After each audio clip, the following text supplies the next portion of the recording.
fucking clink. I might as well just record and just fucking get some shit. Yeah. And then, Oh, don't need that. and whatever. It's not like, you know what I mean? Fucking, I can make like kind of like a ghetto intro, and if it's ever good, we just use it.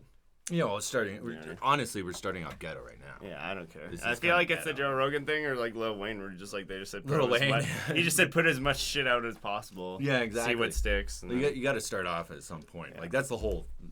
Really, that's the hardest part. That's right. We're just it was doing like it right TikTok. now. I was like, I wish I would have started. Athletic Greens. Sponsor. Filling out the sponsor. Exactly. Yeah. I mean, really, we're just talking, and the whole point right now is just to get comfortable in the space, fucking feel out what it's like to sit in front of a microphone with a camera Get on used it. to it, yeah. And then it'll be fire. Like maybe once I properly, like, dude, like if this shit ends up being like crazy or something, then I'll just fucking buy another mic and another camera, and then so we can have someone else. Yeah, for You know sure. what I mean? Well, like I said, I really want to get the Shure vocal dynamic microphones that every popular podcast uses, because they are good. Because then we can have two, and then we can like independently, edit or EQ both those audio in post. So because I was thinking, dude, it'd be so easy, like if we like ever interviewed like my fucking brother-in-law, and then he plugged is your the brother-in-law video. famous? Yeah, he's got 2.7 million followers On what? For what? on What does he TikTok. do? He's a jeweler. Oh, And then his buddy, the Wim Hof dude, Yeah. that was his old roommate. Yeah. But like the TikTok mansion thing they were doing got a little too crazy, because he's like, she's fucking up his house making TikTok videos, like scratching his new floor and shit. So he's just like told his Oh, they were actually like a bunch of rich TikTokers, and they got a house, and they fucking yeah. But like his one buddy was kind of like fucking it up. Yeah. So he just said, I'll still be your homie. We'll still be All TikTok good chicks, but you things, got to right? get the fuck out of my house, Yeah, because he didn't want to pay for the floor, and he was like all his fucking ring lights and all this shit and equipment like fucking wrecked it. Just Because it was like LVP, so it's not that hard, right? Yeah. So it's like you just can. Just So throw does that he live? place. Does your brother live here in Calgary? They both live in Calgary, yeah. They both live in Calgary. But it's fucked because the one guy got invited to the TikTok mansion when he was fucking during COVID. and then he Where is the couldn't TikTok? leave. Oh, It's like in fucking US somewhere. Okay. Oh, the TikTok. Yeah, man. the okay. TikTok. I'm not as hip on TikTok. They, I know they made a Hollywood for TikTok. Yeah. And there's like a cringe reality show now. Oh fuck. on Because you have a lot of fucking followers on TikTok. What do you got? You're like 160K. 100. No, not that high. No. 120. 123 followers. Yeah. Mainly off your you dipping sticks in the fucking sugar. Yeah. Sugar dipper. sticks. Sugar. You're dipping sugar. How's that frame? Maybe I'm sitting too Yeah. far out. Whatever. Yeah. We're just recording. But It's all good. yeah, no, You're it's just crazy, shooting dude. shit. Like, just think about it. Like, fucking. So, they were like super into it and like good friends, but like their TikTok videos would like, I don't know, fuck up his followers or whatever, right? So they still do collabs together and all that shit. Mhm. But yeah, they. So the friendship isn't lost. Yeah, no, so they're totally fine. But like, so they were doing videos together, and they just kept getting bigger and bigger. And then I remember one time they were like, "Oh, we're going to this film," and I was like, "Oh, whatever," like maybe Calgary Film Festival or something, right? And they're like, "Oh, the director invited me," and I was like, "Oh, like which director? What movie?" And he's just like, "Oh, The Matrix," and I was like, "What the fuck?" So then he just sends Sarah pictures of him taking selfies with fucking Keanu Reeves. And fucking like Trinity actually, and shit. Actually, yeah. Oh, and it's like shit. they got that big, and they Oh, had like fuck. little badges that said fucking TikTok. Oh, there's some real. So you influencers actually or have some whatever. real connections. Yeah. I'm just So, like dude yeah. in my bedroom that makes But music. no, but you've actually played shows and shit. Like, yeah, I played some literally, shows. like I my played a only couple thing shows. was like, I just got into this shit because they told me, "Hey, make videos," and I said I thought it was just for fucking lip syncing. So you just started doing it. Yeah. Like I do have 200 million views, and he has 400 million, Mm-hmm. but he has like 2.7 more mil subscribers than I do, or followers or whatever, just because Yeah, like his content is long form, and they just said you're just never gonna get as much followers as with short. long, like 3 minutes. Yeah, 'Cause there's some isn't that the people- cap that they have right now on TikTok? There's 3 minutes. Yeah, they raised it now. You can do long shit Oh, because you they're could trying do- to oh, chase you could- YouTube yeah, and yeah. shit. But Trying to compete with YouTube and other platforms. I don't know. Eventually, so- it's if we just keep growing the ecosystem, and then Yeah, you exactly. know, if yeah, you think about like, if we just, you know, I know enough people too from the NFT space. If we just keep interviewing people, it's just like, it's only a matter of time just to grow when you have people that are notable or have notoriety coming on the show. You know? For sure. Well, I mean, initially too, like you have some notoriety. I mean, I'm getting there. Whatever. Yeah, you're getting it's better there. than nothing. Yeah, you know.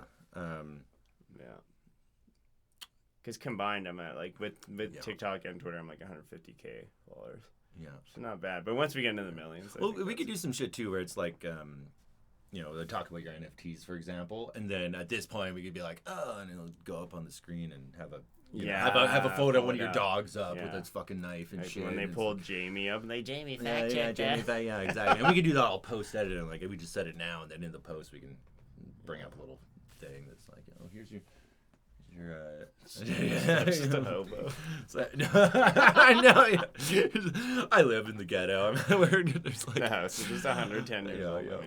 We got a homeless camp back.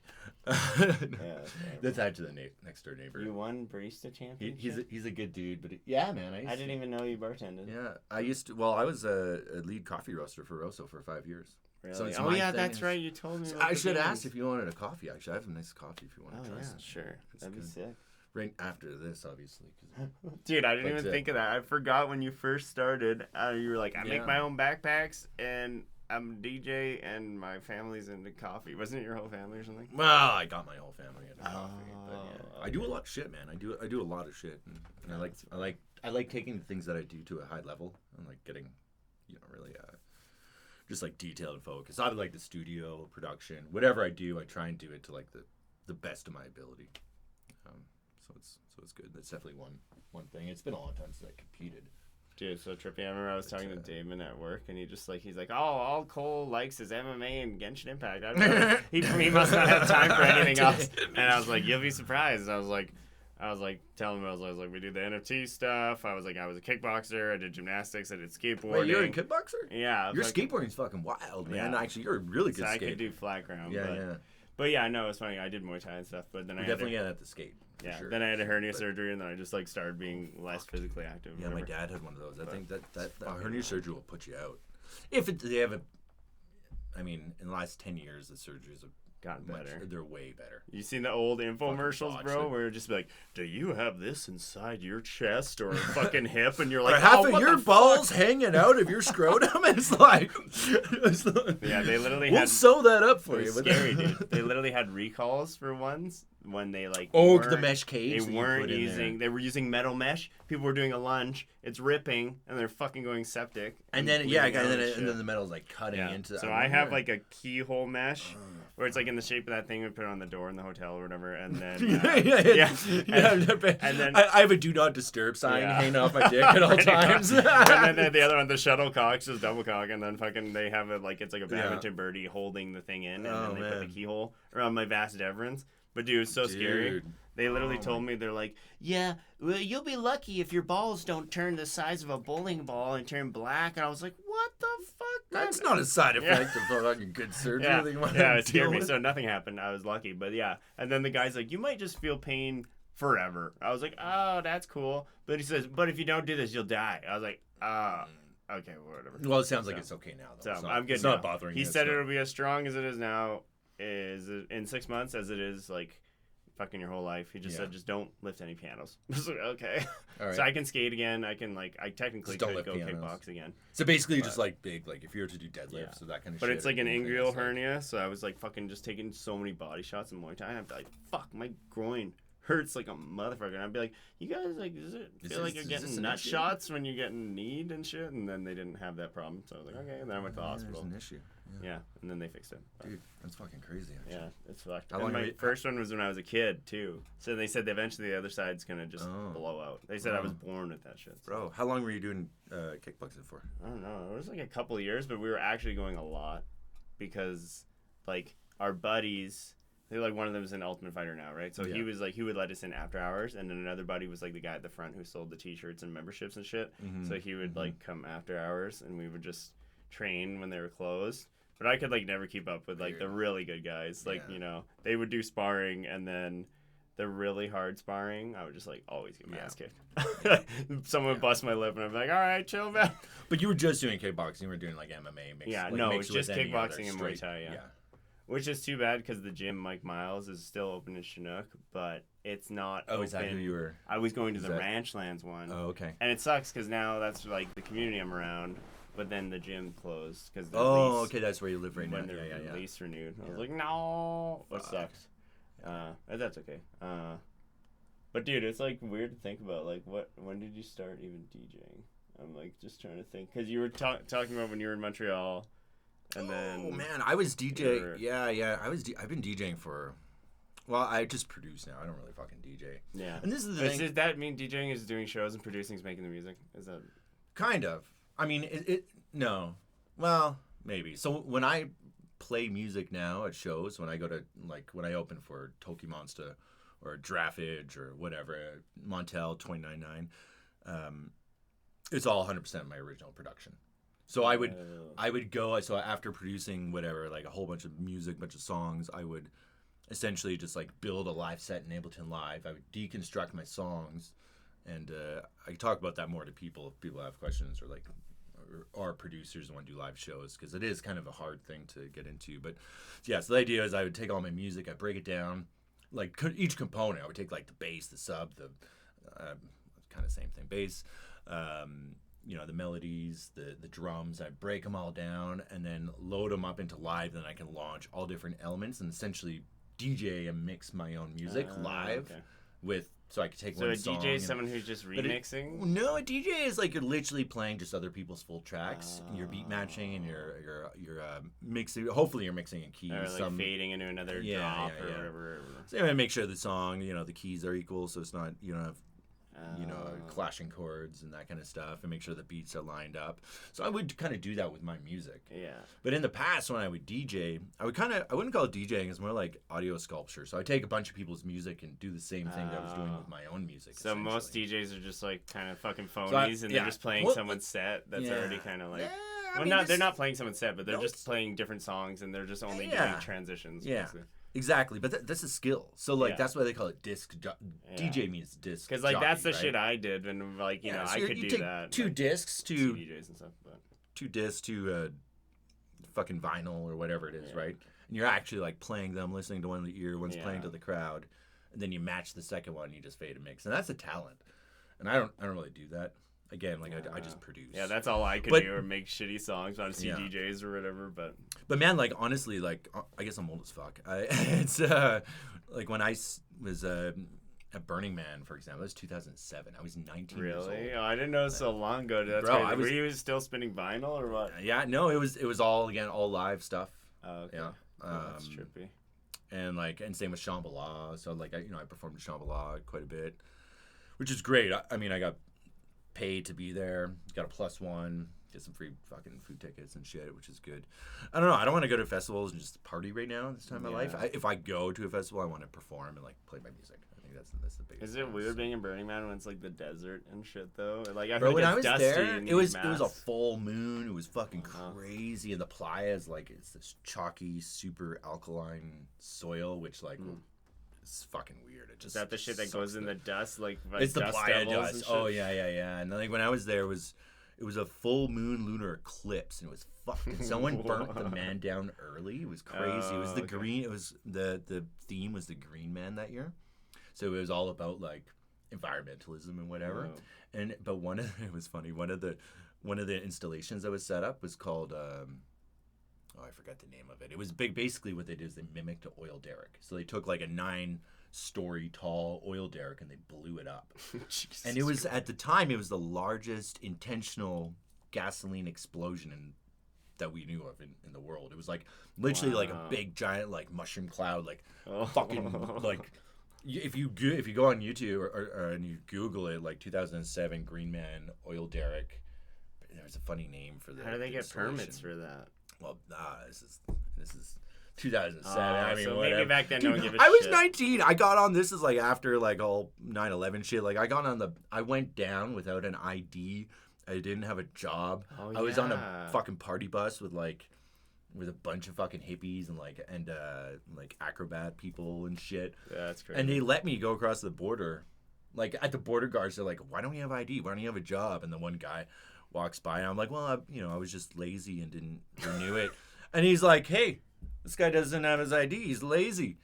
And I was just so honest and young and whatever. They're like, whatever, you're good. So they let me through. It was great. But, that was a wild fucking but it gets dirty, man.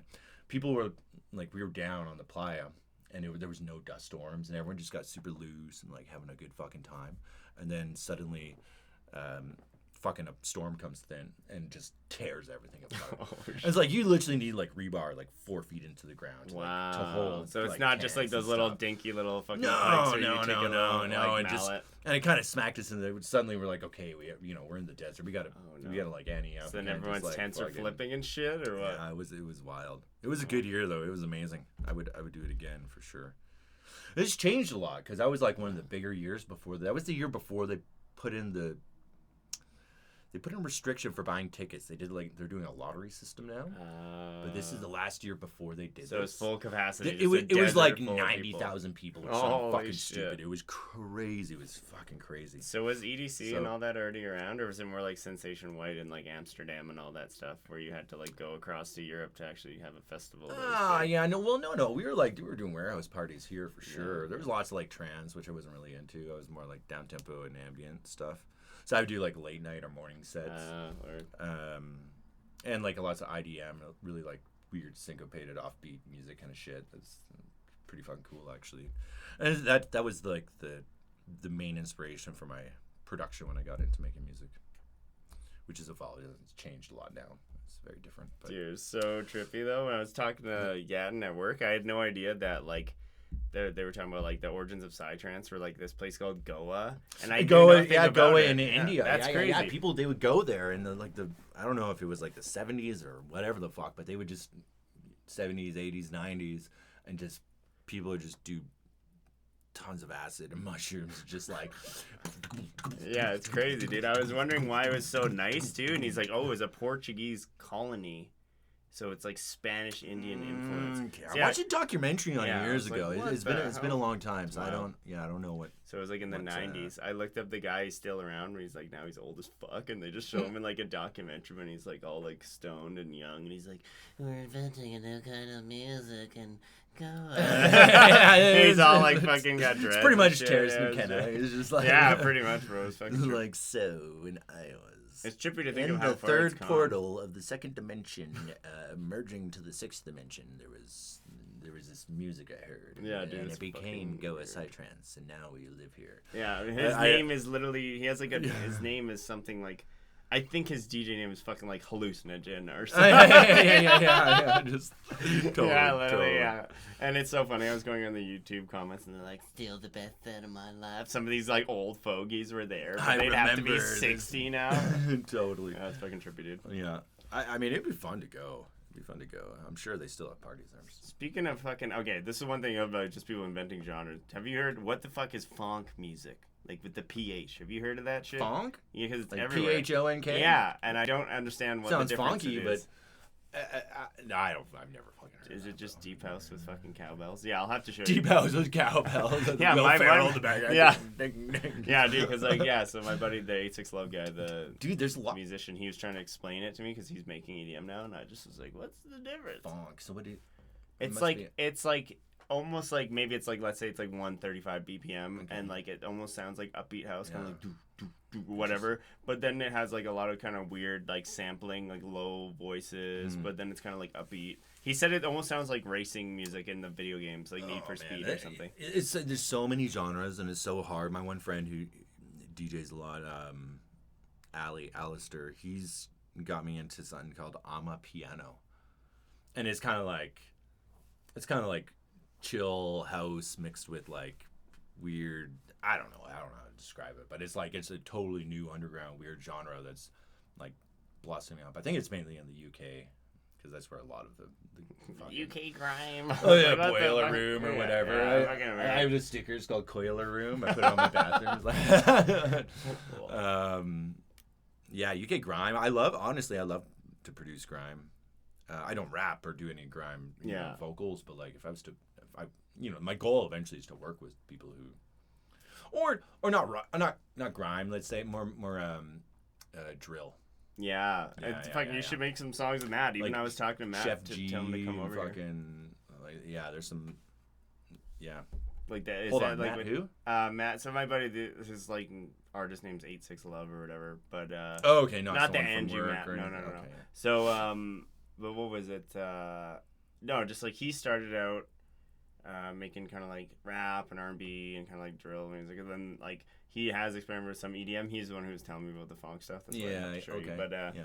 But yeah, no. So like, it's like all that stuff, like the drills, like the heavy kind of 808 basses and all that crap. Yeah, honestly, drill is like it's so simple in terms of the production. It's like you have your trap hats, you have your kind of trap style snares or like chop snare kind of thing, and just like really big 808s, and then just like super simple broken down melody in between. I think the melody is probably the most important part, but it's more like the rapper's style of rapping delivery that like that really makes it the drill. Yeah. Okay. There's so many. Yeah, I produced a couple of beats that I like in the vibe, but you just need to find someone that can fuck with it. Or getting your music out to like to sell to people's hard. So like, how exactly did you initially get the connections to like go to the Burning Man in Shambhala? Is it like, I know someone from PK Sound and I'm gonna get hooked up, blah blah blah, or what? Actually, I did know the PK guys when they first started in their fucking garage, when they were just building speakers. And I would go to potlucks and shit at their house.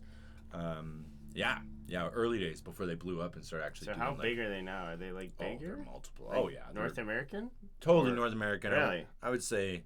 Just making. I don't know if they're international, but I'm sure shows? There's places in the fucking UK that use their sound systems for sure. So they were like literally just making them by hand, like. They were making them by hand and just like soldering wires together. Basically, like a woodworking shop and an electrical shop in the garage. Holy, that's trippy, dude. We should have some photos from those days. So that was a big part of it. I mean, at the time in Calgary, there was a really small kind of like production and dance kind of scene that I just got really involved in. We were doing shows all the time, and I was going by Muskoka. It was so long ago. It was a whole different production name or whatever. Yeah, I'd fuck off. Yeah, totally, man.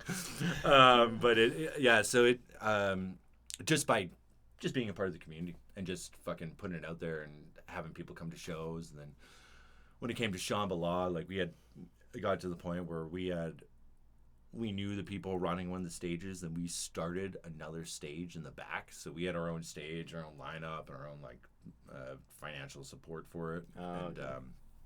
And same with Burning Man, because Burning Man is just basically it's just a bunch of artists that either get scholarships or that's probably the wrong term. It's not through school, but they'll get grants or to develop projects or to put it up stage, and that because they all have funky stages. It's very independently participatory, right? It's not.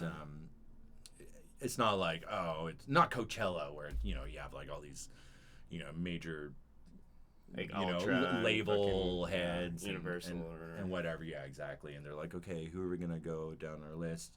So it's a little bit more organic in terms of how. So Burning Man is like, it sounds cool. I played at Burning Man, but it's like I was in some guy's dome at like 4 a.m. I'm fucking in the dust on my computer, fucking in like some geodesic dome, and then like people are tripping out or just doing their thing. Yeah, I know, it was fucking great. Dude, it's just crazy. Like, what was it? Have you ever heard of Alex Gray? Oh yeah. He's been at Burning Man a few times. Yeah, he was talking about people making weird like art there and stuff, like big installations. Yeah, he's been there painting. He might have even been there that year. I mean, there's a lot of artists and famous people that go for sure. Yeah, it's super weird. You see like celebrities going to Burning Man. It's kind of like the like cool version of Coachella because Coachella is like so vanilla. You know what I mean? But like in the modern sense, like I don't know if you know the artist, but like Toki Monster, for example. She's a producer from, I believe she's from LA, and like she was a big inspiration for me. And at the time, like when my music was starting to pop off and go, it was getting a lot of attention. I put out a song, get 40,000-50,000 plays, and people share it and like it. And then when she was coming in to play at the city, people put it on like, okay, who'd be best to represent whatever this kind of sound or to support as an opening act. And at the time I was one of the people that was popping off and it was going. So just based on like online. So it's all word of mouth almost. It's all word of mouth, yeah. And like even from today, like if there was someone that was coming to play, I could probably like submit, but it would probably be like, it's more that they felt my music and vibe was appropriate for the show. So that was same with Toki Monster. Giraffage is another fairly big name that I opened for. I think it was at Commonwealth. Montel 299. He's not as big, but I love his production. So to be able to do that, it was an amazing show. I was so grateful to play for that. And my friend Oak, he's fairly big now too. He's blowing up. All these people have fucking blown up. I kind of got left in the past because I got into a toxic relationship and didn't stop putting out music on the regular. Yeah. So I have so much music to put out now, but after Montreal. Yeah. Yeah, when I moved back from Montreal. Are you back? So I've still been working. Like I have lots of stuff on back and like the song I just put out on the 21st. I mean, it's nothing special. It's not. I'm happy with it. I like the production. I think it's good, but it's more just like, oh, look, Flore is alive still, you know. And when I also for the rebranding from Flore to Flore has been kind of fucking challenging, and it confuses people, even you know. So is it the same channel on Spotify, or did you have to start a new? No, so unfortunately Spotify, it sucks. So if you want to rebrand, they don't just rename your channel and it has the same link or whatever. They actually create a whole new artist page. So I had all these followers. And so I have the Flore, and then I have the Flore. And Flore is where everything gets released now. Yeah. But it's not popular on the algorithm yet. So like if you go to Spotify and you type in all lowercase FLORE, you probably have to scroll for like a mile before you actually see my artist page. But if you go and you type in Flore, FOURLORE, then it's the first thing that comes up, and you see my image, same image. Yeah. So I usually tell people to go there and then go down to the playlist, and then I have all my Flore songs tagged on that playlist, so it's the easiest way to connect. Otherwise, right now is so hard. But like, hopefully, with the songs I'm putting out, like whatever, if I get some traction, some modern traction, that should be good, because that'll bump it up on the algorithm and it'll get more popular. Like I have that one song with almost 700,000 plays, and it's on the Flore page, but it's not on the playlist anymore. So, but if I get another song on a playlist, it'll prioritize Flore. So it's a long process. It's just gonna. It's trippy. I wonder if because I was having troubles now YouTube I might have 400,000 views and Instagram 400,000 views, but on Instagram I'm only getting followers for all those views, and YouTube I have 500 subs. And then TikTok, I have 200 million views. So it's kind of weird. You have a lot on TikTok. But if only there was an algo that could aggregate all social media. I thought maybe I'll just put it in my bio. It's the Fediverse. They're working on the Fediverse, but it's not really integrated. But the Fediverse is basically will be a platform that will link have all of them. You know what I mean? Because it's if you think of what is it? So Peter was telling me. The Chinese Peter, whatever. So when he was telling me about the Chinese app or whatever, because he knows about that shit, right? He was saying Peter's fucking smart. Is it WhatsApp or WeChat? WeChat is it's everything. Yeah, it's all encompassing. Well, that's what Elon Musk wanted. Apple Pay wants to do with social medias and stuff. Yeah. That's what Elon Musk wants to do with Twitter. Yeah, he wants it to be fully integrated. Yeah, and the X app is basically the only other model of what that is the V app in China. Because it is kind of frustrating where I remember let's say SEO when you're trying to optimize search engine stuff, some people for search results in Google or whatever, right? Google might be the only thing that might find High Heat Richie on all these different platforms, but the fact that let's say when a celebrity's famous and they are big on all the apps just because people know who it is, right? Totally. But imagine if it's computers were somehow prioritizing your videos based on you being big on other social media platforms would be I don't know if that kind of happens sometimes for some people. Maybe you just have to get to a certain point. At this point, but you know what I mean? It's almost just people just maybe click your links hey, follow my YouTube or call to actions, And that's what you do. I think that's what everyone does. But I think it just takes time to get over that hump. Try and drive traffic from your TikTok to your Instagram or try and I think I just gotta keep doing it. Like from the past, I would get a lot of traffic from SoundCloud, right? And then that would spill out everywhere. It's weird to think about because I remember SoundCloud was so popular, and now it's I fucking see what is it?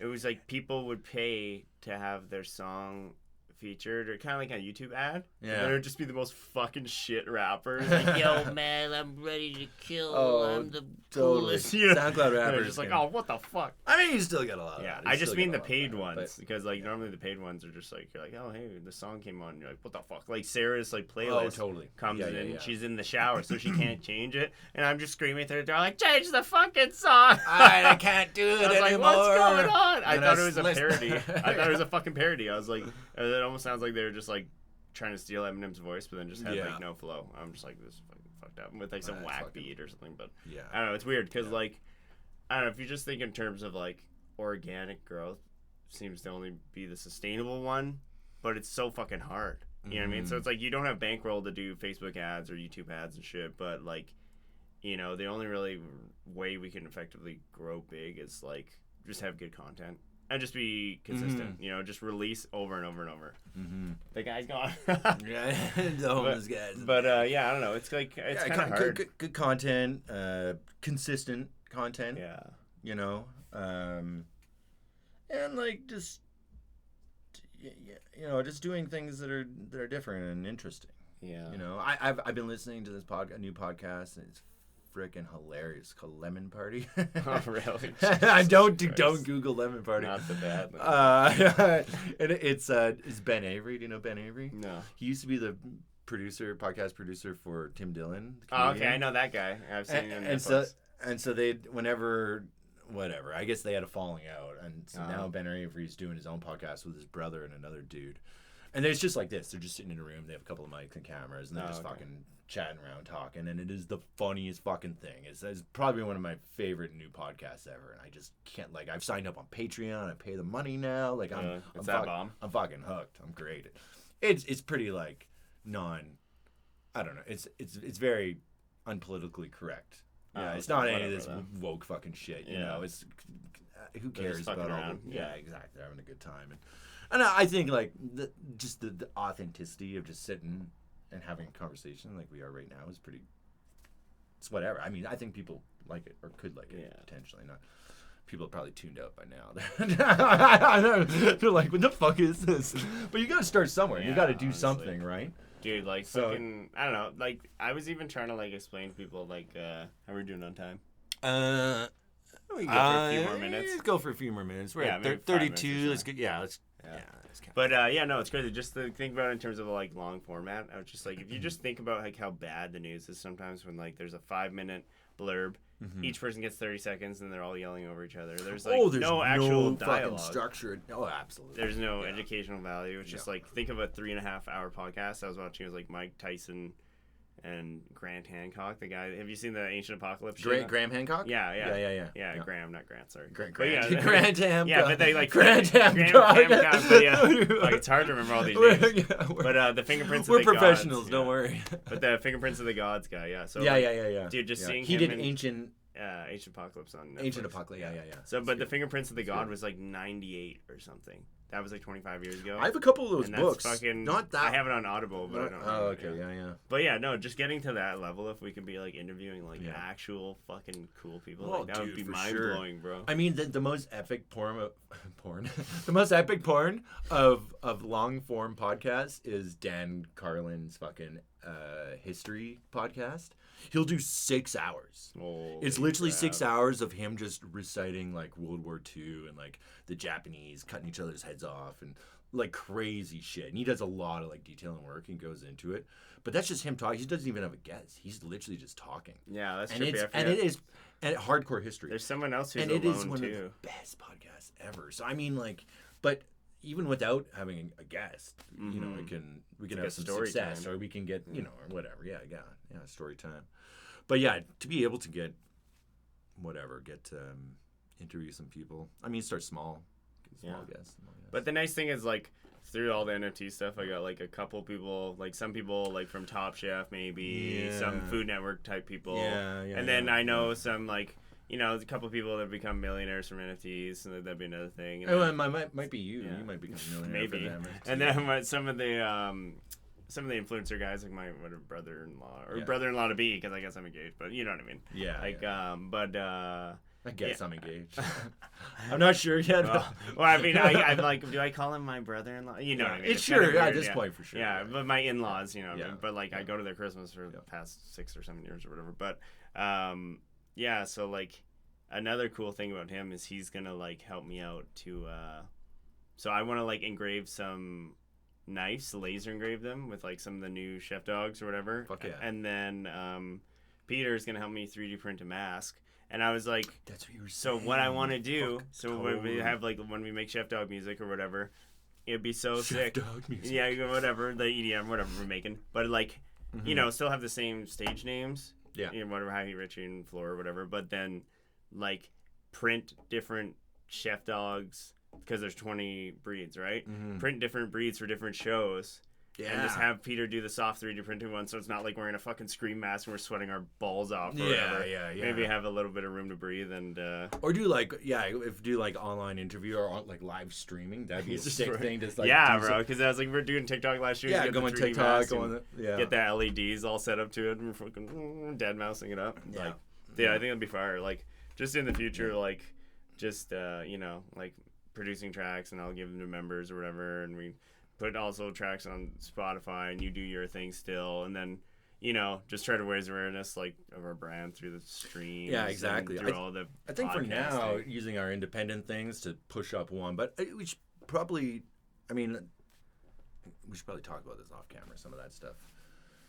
But like where we want to, wherever we end up uploading it, whether it's a new YouTube channel or yours or whatever, totally. and then you know, linking both of ours too, and you know, reposting it. Yeah, I always wonder how those group channels work because it's just like, I'm like, I was trying to ask Carlos about this. I was like, can you have like an umbrella where it's like one channel and you have multiple people on it? You just have the same login info. How does that work? No, I mean, kind of. I have to figure it out. I mean, for now, like I could put something up or whatever. I could like put it up as a double on Signal Path Productions. Yeah. And you could have it up and released everywhere until we figure something out. So we'll hash that out. Because I was thinking pretty much like what we could do is we could just be cross-platform with most of our shit. Yeah. And then certain ones maybe just be like NFT exclusives. Just so people have commercial property rights that's or where something. Patreon is a good thing. Like if we actually end up getting a following and people fuck with it, they enjoy it and they want to tune in, then we could have uncensored private content where we go into specific topics or details that people can pay for through paywall, like Patreon. Yeah, that'd be sick. Which is what, you know, Ben Avery and because I had never really thought about that. It's almost like you're like an OnlyFans, but just not porn. Yeah, Patreon. I mean, Patreon is for everything too. You could put like fucking essays up or whatever. You know, it doesn't have to be. Yeah, so it's like almost like because I see like there's always weird like my trading group sub to my Patreon. Or like people use like Substack or there's all I've seen that. Yeah, there's like all blog kind of shit. Yeah, there's all sorts of different tools. So, but anyways. We gotta get to our staff party. Yeah, gotta get to get fancy as shit. If you wanna tell them a little blurb about your Signal Path stuff and your website and where to find you. Yeah, I know. I'm Justice P. Hasler. Very small, shitty YouTube channel right now with Signal Path Productions. I mean, I just keep it simple like that. I make music and I'm helping produce this and start it. So that's it right now. Spotify is either Flore or Flore. Yeah, my Spotify is Flore, all lowercase, Flore. Again, I was saying if earlier in the conversation, it's hard to find. You might have to type in Forlore, as in four, FOURLORE. Then you'll see my picture come up and go to a playlist in there and look for it. It's complicated. I'm sorry, guys. It's complicated. That's okay. Yeah. And you can find me at highheatrichie on TikTok, Instagram, and YouTube, and my Twitter is Chef Boyardog. The boy is with a B-O-I, and the R is just a letter R. But we will not Chef Boyardoge? I guess I was Chef Boyardog. You're right. It doesn't have any on it. I always forget. I gotta double check. But yeah, we'll post all the links down below. And, down below. Enjoy. Smash that. Comment, subscribe, whatever, all that shit. That's Spotify do the stuff, guys, and share it. This was episode 1 of the High Heat Richie and Flore podcast. Yeah. By Signal Path Productions. By Signal Path Productions.